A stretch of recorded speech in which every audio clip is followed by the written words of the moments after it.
በዚህ ክፍል ወይም ፓርት 6 ማለት ነው ሜጀር ታይፕስ ኦፍ ሪሰርች ሜቶድስ የሚለውን እናያለን። የመጀመሪያው ዲስክሪፕቲቭ ሪሰርች ሜቶድ ይላል። እንግዲህ ዲስክሪፕቲቭ ማለት በአማርኛው ገላጭ የምርምር ዘዴ ማለት ነው። ዲስክሪፕቲቭ ሪሰርች ሜቶድ ማለት በአማርኛ ያ ነው። ይህ ማለት ኢን ዚስ ታይፕስ ኦፍ ሪሰርች ዘ ሪሰርቸር ሲምፕሊ ሪከርድስ ዋት ሺ ሃዝ ሲስተማቲካሊ ኦብዘርቭድ የሚለውን ሪከርድ ያደርጋል ማለት ነው። ይሄ ማለት ተመራማሪው በስርዓት የተመለከተውን በቀላሉ ይመዘግባል ማለት ነው። ወይም ሲስተማቲካሊ ኦብዘርቭ ያደረገውን ነገር ይመዘግባል ማለት ነው። ያየነውን ነገር እኛ ምን መዘግብ ከሆነ ይሄ ዲስክሪፕቲቭ ማለት ነው፣ ወይም ገላጭ ይሆናል ማለት ነው። ኢንክሉድ ናቹራሊስቲክ ኦብዘርቬሽን፣ ኬዝ ስተዲ ኤንድ ሰርቬይ ሊሆን ይችላል። ስለዚህ ምንድነው ምርምሩ አንድ ነገር እንደሚኖር ወይም ምን እንደሚመስል ይገልጻል እንጂ ምክንያቱን አይመረምርም። ለምሳሌ የሚከተሉትን ሊይዝ ይችላል። ለምሳሌ ተፈጥሯዊ ምልከታ ሊሆን ይችላል። ናቹራሊስቲክ ኦብዘርቬሽን አለ። ይህ ማለት ክስተቶችን በተፈጥሮ አካባቢያቸው መመልከት። ለምሳሌ ክስተቶችን በተፈጥሮ አካባቢያቸው ላይ መመልከት የተፈጥሮ ምልከታ ይባላል፣ ወይም ናቹራሊስቲክ ኦብዘርቬሽን ይባላል። ቀጣዩ ምን ኢንክሉድ የሚያደርገው የጉዳይ ጥናቶች ወይም ኬዝ ስተዲ ይባላል። ኬዝ ስተዲ ማለት ቅድም በፓርት 5 እንዳየነው በአንድ ሰው ወይም በትንሽ ቡድን ላይ ጥልቅ የሆነ ጥናት ማድረግ ማለት ነው። ኬዝ ስተዲ ማለት ምንድነው? በትንሽ ቡድን ወይም በአንድ ሰው ላይ ጥልቅ የሆነ ጥናት ማድረግ ማለት ነው። ከዛ ምንድነው ሰርቬይ ማድረግ፣ የዳሰሳ ጥናት ወይም ቅኝቶች ላይ የማለት ለብዙ ሰዎች ጥያቄዎችን በመጠየቅ መረጃ መሰብሰብ ማለት ነው ሰርቬይ ማለት። ስለዚህ ዲስክሪፕቲቭ ሪሰርች ሜቶድ ይህንን እነዚህን አሁን የነገርኳቸውን እንትኖች ኢንክሉድ ያደርጋል ወይም ይይዛል ማለት ነው። እነማን? ኬዝ ስተዲ፣ ሰርቬይ እና ናቹራሊስቲክ ኦብዘርቬሽን የሚሉትን በውስጡ አካቶ ይዛል ማለት ነው። ሁለተኛው ምንድነው? ኮሪሌሽናል ሪሰርች ሜቶድ ይባላል። ይሄ ማለት ምንድነው? ተዛምዶ ማለት ነው፣ ወይም ግንኙነትን የምርምር ዘዴ፣ የግንኙነት ምርምር ዘዴ ይባላል በአማርኛ፣ ወይም ተዛምዶ። እንግዲህ ዚስ ኢዝ ሰርች ሜቶድ ዛት ሜዠርስ ዘ ሪሌሽንሺፕስ ቢትዊን ቱ ኦር ሞር ቫሪያብል። ስለዚህ ሁለትና ከዛ በላይ የሆኑ ቫሪያብሎችን ግንኙነታቸውን የሚያጠና ዘዴ ወይም ተዛምዶ ወይም ኮሪሌሽናል ሪሰርች ሜቶድ ተብሎ ይጠራል። ወይም ይህ ዘዴ ምንድነው? በሁለት ወይም ከዚያ በላይ በሆኑ ተለዋዋጮች መካከል ያለውን ግንኙነት ወይም ሪሌሽንሺፕ የሚለካ የምርምር ዘዴ ነው ማለት ነው። ዛት ሪሰርች ሜቶድ ይባላል። እንግዲህ ስለዚህ ስናይ አንድ ተለዋዋጭ ሲቀየር ሌላኛውም ተለዋዋጭም በተመሳሳይ ሁኔታ ይቀየራል ወይስ አይቀየርም የሚለውን ነገር ያሳያል ማለት ነው። እንግዲህ አንዱ ተለዋዋጭ ሲቀየር ሌላኛው ይቀየራል ወይስ አይቀየርም የሚለውን ነገር በደንብ ያሳየናል። ስለዚህ እንግዲህ አሁን ከዚህ ላይ የምትይዙልኝ ምንድነው? ኮሪሌሽን ማለት ወይም ተዛምዶ ምክንያትና ውጤትን አያረጋግጥም እዚህ ላይ ማለት ነው። ኮዝ ኤንድ ኢፌክት የሚለውን ነገር እዚህ ላይ ቼክ አያደርግም እሱ፣ ወይም አያረጋግጥም። ምንድነው እሱ ስራው? ማዛመድ፣ በሁለቱ ቫሪያብል መካከል ያለውን ግንኙነት ብቻ ነው የሚመረምረው እንጂ ኮዝ ኤንድ ኢፌክት የሚለው ላይ አያረጋግጥም። ሶስተኛው ምንድነው? ኤክስፐሪመንታል ሪሰርች ማለት ነው። ኢት ኢዝ የሰርች ሜቶድ ዛት አሎውስ ሪሰርቸርስ ቱ ስተዲ ዘ ኮዝ ኤንድ ኢፌክት ሪሌሽንሺፕ ቢትዊን ቫሪያብልስ ማለት ነው። ስለዚህ ኤክስፐሪመንታል ሪሰርች ማለት ተመራማሪዎች በተለዋዋጮች መካከል ያለውን የምክንያትና የውጤት ግንኙነት ኦር ኮዝ ኤንድ ኢፌክት ሪሌሽንሺፕ ለማጥናት የሚያስችላቸው የምርምር ዘዴ ነው አይደለ? ስለዚህ ኤክስፐሪመንታል ማለት ኮዝ እና ኢፌክት ቅድም ምንድነው ተዛምዶ ወይም ኮሪሌሽን ላይ አያጠናም ብለናል፣ ኮዝ ኤንድ ኢፌክት ላይ።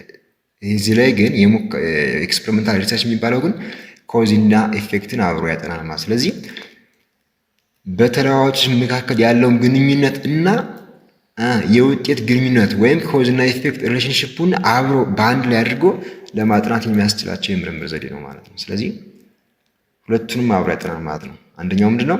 በመካከላቸው ያለውን ግንኙነት እና ሁለተኛው ምንድነው?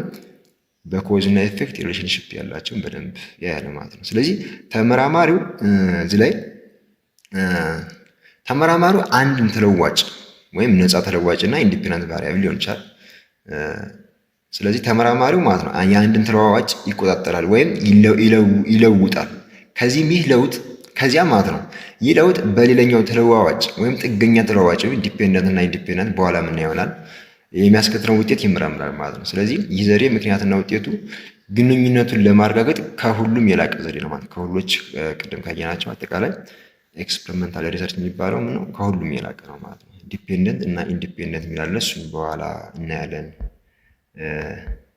ስለዚህ ቅድም አሁን ናቹራሊስቲክ ኦብዘርቬሽን የሚል አይተናል። እሱ ማለት ተፈጥሯዊ እይታ ማለት ሪሰርቸር ኢንጌጅስ ኢን ኬርፉል ኦብዘርቬሽን ኦፍ ቢሄቪየር ዊዛውት ኢንተርቬኒንግ ዳይሬክትሊ ዊዝ ዘ ሰብጀክትስ ማለት ነው። ስለዚህ የተፈጥሮ ምልከታ ወይም ናቹራሊስቲክ ኦብዘርቬሽን ማለት ተመራማሪው በምርምር ተሳታፊዎች ወይም ሰብጀክትስ ላይ በቀጥታ ጣልቃ ሳይገባ ባህሪያቸውን በጥንቃቄ የመመልከት ሂደት ነው። ምን ናቹራሊስቲክ ኦብዘርቬሽን ማለት ምንም በቀጥታ ጣልቃ ሳይገባ በባህሪያቸውን በጥንቃቄ የመመልከት ሂደት ነው ማለት ነው። እንግዲህ ይህኛው ሜትድ የሪሰርች ሜትድ ኢን ዊች ቫሪየስ አስፔክት ኦፍ ቢሄቪየር ኬርፉሊ ኦብዘርቭድ ኢን ዘ ሴቲንግ ዌር ሰች ቢሄቪየር ናቹራሊ ኦከር ነው የሚለው። እንግዲህ ይህ ባህሪ ማለት ነው እንደዚህ አይነቱ ባህሪ ማለት ነው በተፈጥሮ በሚከሰትበት ቦታና ሁኔታ ውስጥ የባህሪውን የተለያዩ ገጽታዎች በጥንቃቄ የምንመለከትበት የምርምር ዘዴ ነው። እንግዲህ ስለዚህ it allows researchers to study behavior under conditions that are less artificial than in experiments ማለት ነው። ስለዚህ ተመራማሪዎች ባህሪን ከሙከራዎች ወይም ኤክስፐሪመንትስ ከምንላቸው ማለት ነው። ስለዚህ ከሙከራዎች ይልቅ በሰው ሰራሽነት ባነሰ ኦር ለስ አርቲፊሻል ሁኔታዎችን ስር እንዲያጠኑ ያስችላቸዋል ማለት ነው። ስለዚህ ይህ ናቹራሊስቲክ ኦብዘርቬሽን የሚባለው ተመራማሪዎች ባህሪን ከሙከራዎች ይልቅ በሰው ሰራሽነት ባነሰ ሁኔታዎች ስር እንዲያጠኑ ያስችላቸዋል። ይህ ነው። ሁለተኛው ኬዝ ስተዲ ይባላል። ኬዝ ስተዲ ኢዝ አን ኢንዲፕዝ ኢንቨስቲጌሽን ኦፍ ኢንዲቪጁዋል ሰብጀክት ማለት ነው። ስለዚህ ኬዝ ስተዲ በአማርኛ የጉዳይ ጥናት ይባላል። እንግዲህ ይህ ማለት አንድን ግለሰብ በጥልቀት የምንመረምርበት ዘዴ ነው። ኢንዲቪጁዋል ሰብጀክትን በጥልቀት አንድን ግለሰብ በጥልቀት ምንድን ነው የሚሰራው፣ ምን ነው የሚያደርገው ምናምን ብለን የምንመረምርበት ዘዴ ነው ማለት ነው። It is an intensive study of person or group. Most case studies combine long-term observations with diaries, tests and interviews ማለት ነው። ስለዚህ የአንድን ሰው አብዛኛዎቹ የጉዳይ ጥናቶች ወይም አብዛኛዎቹ እነዚህ ኬዝ ስተዲ የሚባሉት ማለት ነው የረጅም ጊዜ ምልከታዎችን ከማስታወሻ ደብተሮች ኦር ዲያሪ ከፈተናዎች ቴስት እና ቃለ መጠይቆች ኦር ኢንተርቪውስ ጋር ይጣመራሉ። ይሄ ነው። ስለዚህ የእነዚህ ኬዝ ስተዲ የሚባሉ ጥቅሞቹን ለምሳሌ ለየት ያለ ሁኔታዎችን ማጥናት መቻሉ ነው ጥቅሙ ማለት ነው። ወይም ደግሞ ዲስአድቫንቴጅ ምንድን ነው? ውጤቱን አጠቃላይ ለማድረግ ይቸገራል። አጠቃላይ አያደርግም። እያንዳንዱን የሚያነብ እንጂ አጠቃላይ ጀነራላይዝ አድርጎ ውጤቱን ማስቀመጥ አይችልም። ስለዚህ ጥቅሙ ምንድን ነው?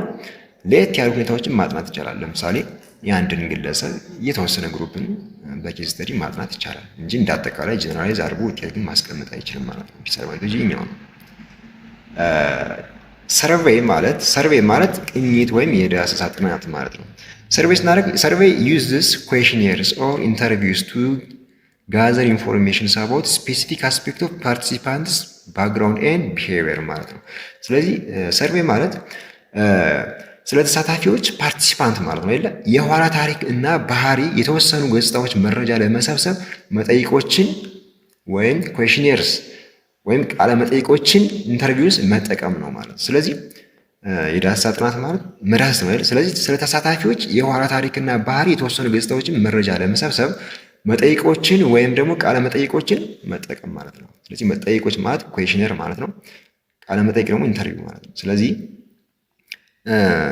one of the most practical ways to gather data on the attitude, belief and experience of large number of people is through surveys ነው። ስለዚህ የብዙ ሰዎችን አመለካከት ወይም አቲቲዩድ፣ እምነቶችን ቢላይፍስ እና ልምዶችን ወር ኤክስፒሪየንስስ በተመለከተ መረጃ ለመሰብሰብ ከሚረዱ በጣም ተግባራዊ ወይም ፕራክቲካል መንገዶች ውስጥ አንዱ ነው ሰርቬይ ማለት ነው። እንግዲህ ይህ ሰርቬይ ማለት ጥቅሞችና እንትኖች አሉት ገደቦቹ ማለት። ስለዚህ ለምሳሌ ብዙ ሰዎችን በአጭር ጊዜ ማጥናት መቻል ነው ጥቅሙ ማለት ነው። በአጭር ጊዜ ብዙ ነገሮችን ማጥናት ይችላል። ነገር ግን ምነው መልሶችን በትክክል ሳይሆኑ መቻላቸው። ስለዚህ መልሱ ግን ትክክል ላይ ናቸው። ሰርቬይ ማለት ዳሰሳ ጥናት ነው አይደለ? ሴሌክት አደረግን ግን ብዙ ከመሆኑ አንጻር ውስጥ ላይ ስህተት ሊፈጠር ይችላል። ስለዚህ ምንድነው ጥቅሙ? ምንድነው ብዙ ሰዎችን በአጭር ጊዜ ያጠናል። ነገር ግን ጉዳቱ ምንድነው? መልሶቹ በትክክል ላይ ሆኑ ይችላሉ ማለት ትክክል ላይ ሆኑ ይችላሉ። አራተኛው ሎንጊቲዩዲናል ስተዲስ ይላል። ሎንጊቲዩዲናል ስተዲስ ማለት የረጅም ጊዜ ጥናት ማለት ነው በአማርኛው። እንግዲህ ኢት ስተዲስ ዘ ሴም ግሩፕ ኦፍ ፒፕል አት ሬጉላር ኢንተርቫልስ ኦቨር ኤ ፒሪድ ኦፍ ይርስ ቱ ዲተርማይን ዌዘር ዜር ቢሄቪየር ኦር ፊሊንግስ ሃቭ ቼንጅድ ኤንድ ኢፍ ሶ ሃው ይላል። እንግዲህ ሎንጊቲዩዲናል ስተዲ ማለት ተመሳሳይ የሆኑ ሰዎችን ቡድን በየጊዜው ለምሳሌ በየዓመቱ ሊሆን ይችላል በበርካታ ዓመታት ጊዜ ውስጥ በማጥናት ባህሪያቸውን እና ወይም ስሜታቸውን ተለውጦ እንደሆነና ከሆነ ደግሞ እንዴት እንደተለወጠ ለመወሰን የሚደረግ ምርምር ነው። ማን ሎንጊቲዩዲናል ስተዲ ወይም የረጅም ጊዜ ጥናት ማለት ነው። የማት በተመሳሳይ ወይም ተመሳሳይ የሆኑ ሰዎችን ቡድን በየጊዜው በበርካታ ዓመታት ጊዜ ውስጥ በማጥናት ባህሪያቸውን ወይም ስሜታቸው ተለውጦ እንደሆነ እና ከሆነ ደግሞ እንዴት እንደተለወጠ ለመወሰን የሚደረግ ምርምር ነው። ስለዚህ ይህ ዘዴ ለውጦችን በጊዜ ሂደት ውስጥ በጥልቀት ለመረዳትና የእድገት ኦር ዲቨሎፕመንት ሂደቶችን ለመመልከት በጣም ጠቃሚ ነው። ስለዚህ ብዙ ዓመታት አለ የረጅም ጊዜ ጥናት ነው። ባጭሩ በበርካታ ዓመታት ጊዜ ውስጥ በማጥናት ነው ይህ ጊዜው የሚያሳልፍ እንዴት እንደተለወጠ የሰው ልጅ ለመወሰን የሚደረግ ምርምር ነው ማለት ነው። ክሮስ ሴክሽናል ስተዲስ ይላል አምስተኛው። ይህ ምንድን ነው? ክሮስ ሴክሽናል ማለት የአንድ ጊዜ ምልከታ ጥናት ነው። አንድ ጊዜ ክሮስ ሴክሽናል ስተዲ ማለት የአንድ ጊዜ ምልከታ ጥናት ይለዋል። ስለዚህ ፒፕል ስተዲድ ፍሮም ዲፈረንት ኤጅ ግሩፕ አት ዘ ሴም ታይም ፖይንት ይላል። ስለዚህ ይህ ማለት ምንድን ነው?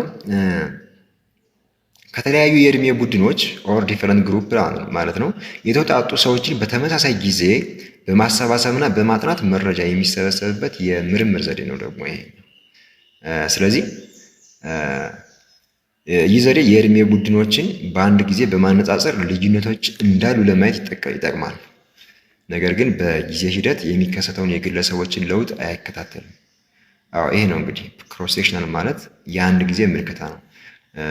እንዳልኳችሁ ስተዲድ ፍሮም ዲፈረንት ኤጅ ግሩፕ ነው። ከተለያየ የእድሜ ግሩፕ ባላቸው አት ሴም ታይም በተመሳሳይ ጊዜ የተለያየ የእድሜ ግሩፕ ያላቸው ልጆች ነው ሰዎች ነው ስተዲድ የሚያደርገው ማለት ነው። ስለዚህ ከተለያየ የእድሜ ቡድን በተመሳሳይ ጊዜ በማሰባሰብና በማጥናት መረጃ መሰብሰብ ነው። ስድስተኛው ኮሪሌሽን ይባላል። ኮሪሌሽን ማለት ተዛምዶ ነው፣ ቅድም እንዳየነው ወይም ግንኙነት ማለት ነው። እንግዲህ ኮሪሌሽን ማለት ኢትስ ስተዲንግ ዘ ሪሌሽንሺፕ ቢትዊን ቱ ቫሪያብልስ ሰች አስ ቢትዊን ዌት ኦር ሄት ቺዊንግ ቻት ኤንድ ስኮር ኤንድ ኤጅ ኤንድ አካዳሚክ አቺቭመንት ሊሆን ይችላል። ስለዚህ ምንድነው ኮሪሌሽን ማለት በሁለት ተለዋዋጮች መካከል ያለውን ግንኙነት ማጥናት ማለት ነው ብለናል ቅድም። ለምሳሌ በክብደትና ቁመት መካከል ያለውን ልዩነት አንድነት፣ ጫት ማኘክና ውጤት መካከል ወይም ደግሞ በእድሜና በትምህርት ስኬት መካከል ያለውን ግንኙነት ማጥናት ሊሆን ይችላል። The correlation coefficient is a numerical index of the degree of relationship between two variables. A correlation coefficient indicates አንደኛ the direction or positive or negative of the RX relationships፣ ሁለተኛ how strongly the two variables are related ይላል። እንግዲህ ኮሪሌሽን ኮኤፊሽንት ማለት ወይም የተዛምዶ ቅንጅት ይባላል። በሁለት ተለዋዋጮች መካከል ያለውን የግንኙነት ደረጃ የሚያሳይ የቁጥር መለኪያ ኦር ኑሜሪካል ኢንዴክስ ማለት ነው። ማን ኮሪሌሽን ኮኤፊሽንት ማለት። ስለዚህ ይሄኛው ኮሪሌሽን ኮኤፊሽንት ወይም የተዛምዶ ቅንጅት ማለት ሁለት ነገሮችን ይይዛል። አንደኛ የግንኙነቱን አቅጣጫ ወይም ዳይሬክሽን አዎንታዊ ኦር አሉታዊ ኔጌቲቭ ኦር ፖዚቲቭ የሚሆን አንድ ይዛል። ሁለተኛው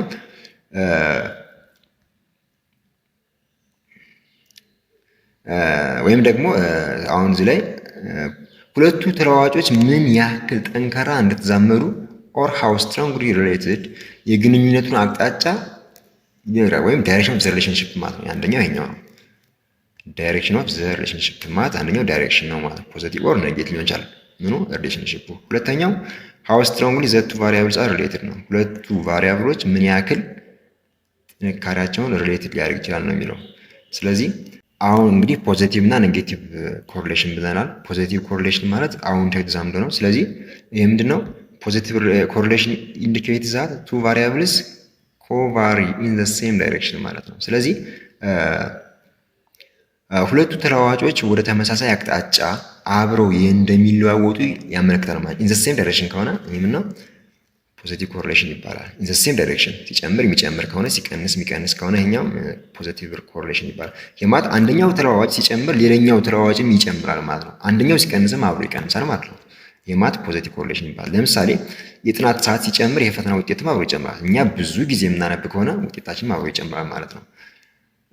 ሁለተኛው ደግሞ ምነው ኔጌቲቭ ኮሪሌሽን ነው። ኢት ኢንዲኬትስ ዛት ቱ ቫሪያብልስ ኮቫሪ ኢን ዘ ኦፖዚት ዳይሬክሽን ነው። ቅድም ዘ ሴም ነው፣ አሁን ደግሞ ኦፖዚት ነው ያለው እና ሁለቱ ተለዋዋጮች ወደ ተቃራኒ አቅጣጫ ኢን ዘ ኦፖዚት ዳይሬክሽን ማለት አብረው እንደሚለዋወጡ ያመለክታል። ይህ ማለት አንደኛው ተለዋጭ ሲጨምር ሌላኛው ደግሞ ይቀንሳል። ለምሳሌ በስራ ላይ ያሉ የጭንቀት መጠን ሲጨምር፣ ስትረስ ሲጨምር የስራ አፈጻጸም ይቀንሳል። ስለዚህ ስትረስ አንድ ሰው ተወጥሮ የሚሰራ ከሆነ በጣም ጭንቀት ያለው ከሆነ ፐርፎርማንስ ይቀንሳል። ተጨንቆ ፈተና የሚሰራ ከሆነ እየጨነቀው እያፈራ የሚሰራ ከሆነ ፈተና ውጤት ይቀንሳል፣ ምክንያቱም ስለማያስተውል። ስለዚህ ይሄ ኔጌቲቭ ኮሪሌሽን ይባላል ማለት ነው።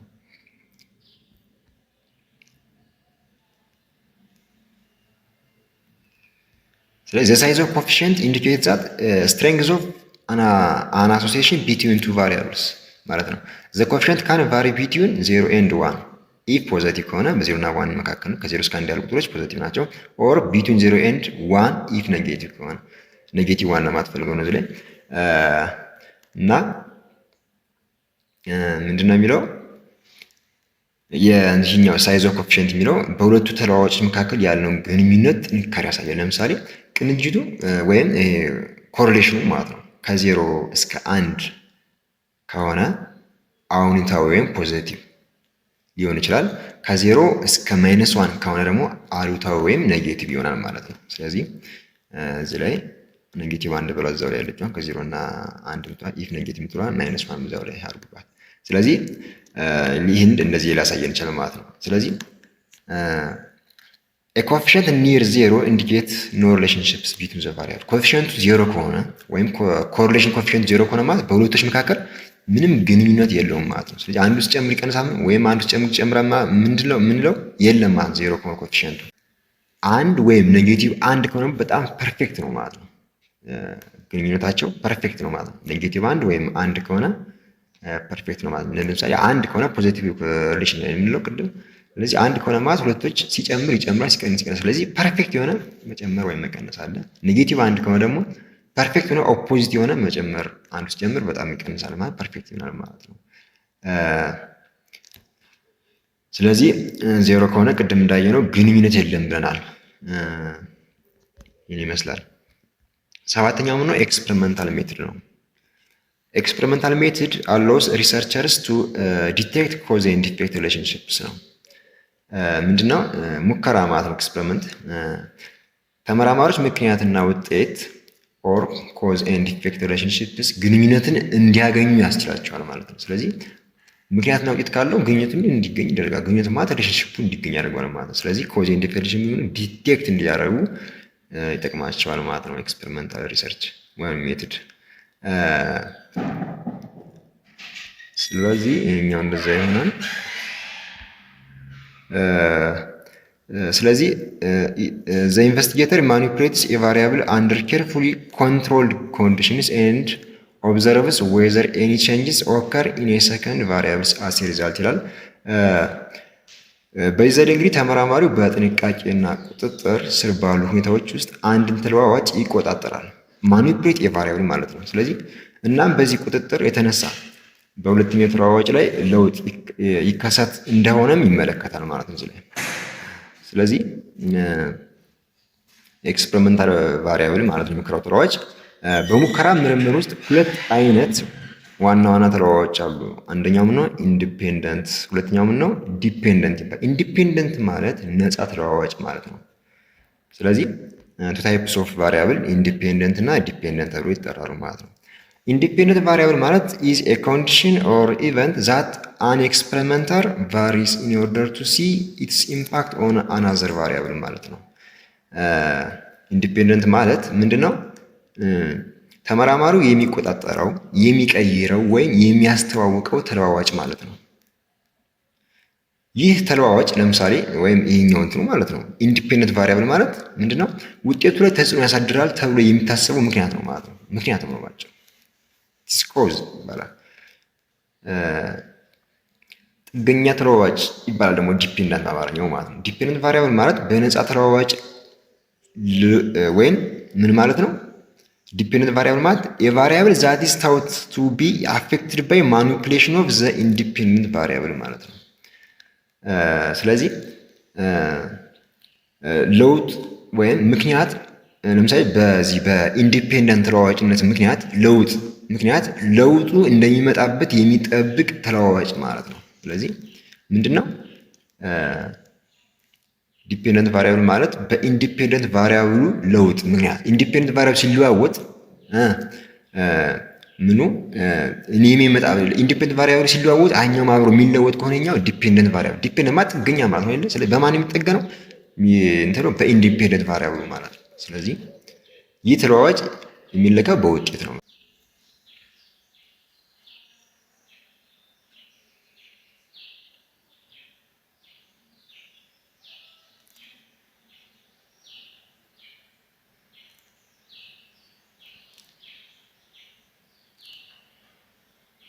አዎ እንግዲህ ዲፔንደንት ቫሪያብል ማለት አብዛኛው የሚለካው ምን በውጤት ነው። ውጤት መጨረሻው ኢፌክቱ ነው ምኑ ዲፔንደንት ቫሪያብል የሚባለው።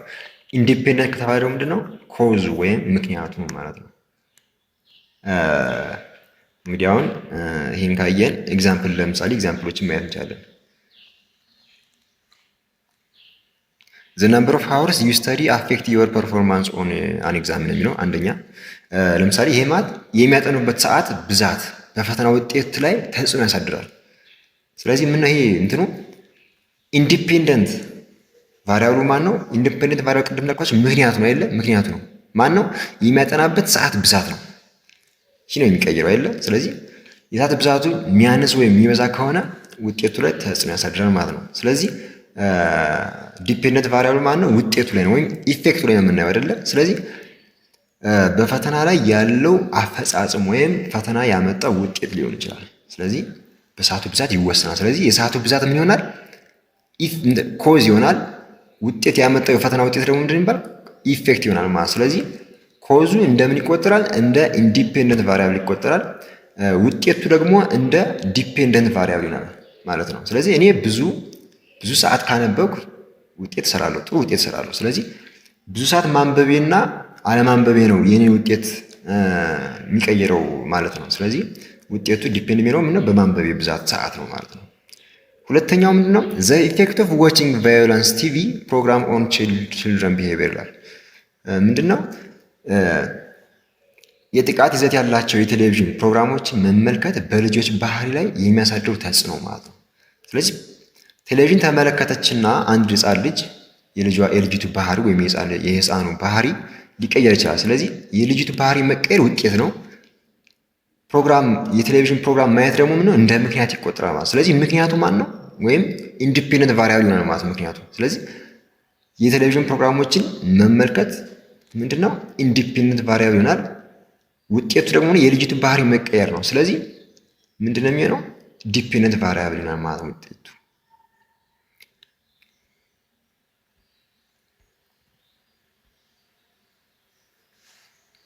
እንግዲህ ምንድን ይላል እዚህ ላይ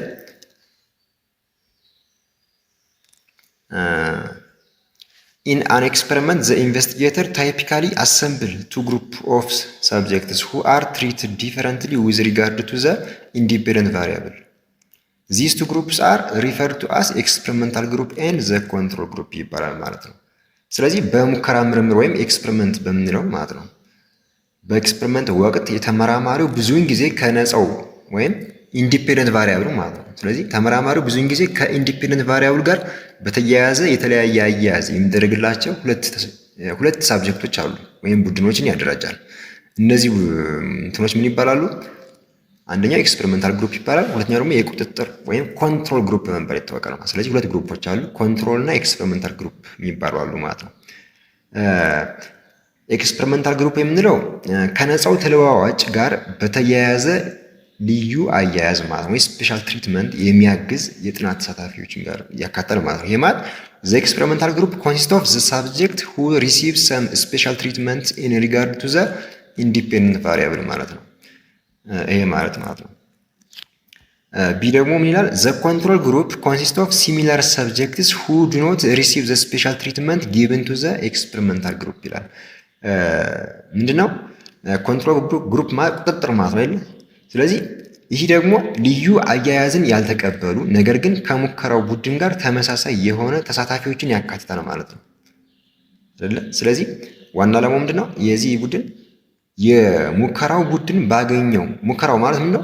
ኤክስፐሪመንታል ግሩፑ ባገኘው ልዩ አያያዝ ማለት ነው ምክንያት የተከሰተው ለውጥ በትክክል ምክንያትና ውጤት መሆኑን ለማረጋገጥ እንደ ማነጻጸሪያ ሆኖ የሚያገለግል ነው ማለት ነው።